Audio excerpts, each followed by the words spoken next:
Mga kababayan, ang Pangulo ng Republika ng Pilipinas, Kagalang-galang Ferdinand R. Marcos Jr.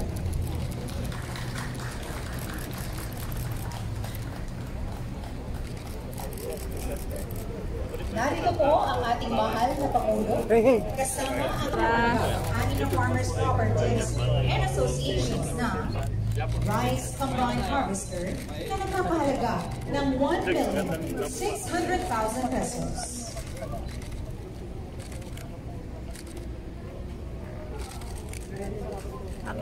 Four-wheel drive tractors na nagpapahalaga naman ng 2,600,000 pesos.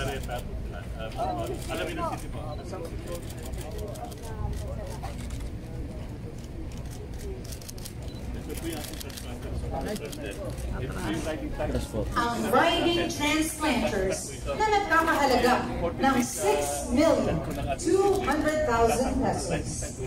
2 to 3 hectares per day kaya punta ko dyan. And isa, 2 taon na po ang mag-operate na. Hindi na po gaya ng pag-operate natin. Napapakalit natin. 2 taon na po. Mapapabilis na po. Kuya, sa ilalim ako. Okay, 1, 2, 3. 1, 2, 3. Thank you, thank you. Okay.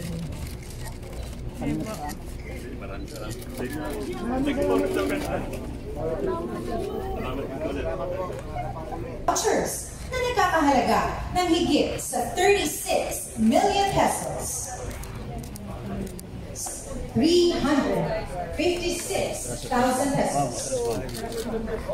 Sa mamimigay ang Bureau of Fisheries and Aquatic Resources ng Shellfish Technology Library Package na nagkakahalaga ng 400,000 pesos.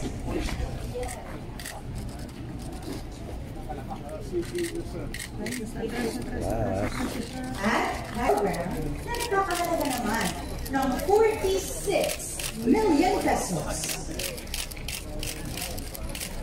Kung pwede ko magpa-picture lang. Gitna. Atras, guys. Atras lang po. Sila kasha. Okay, 1, 2, 3. 1, 2, 3. Thank you, thank you.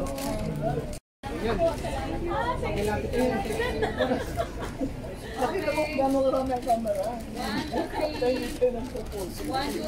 Thank you. Mr. President. Thank you, sir. Thank you.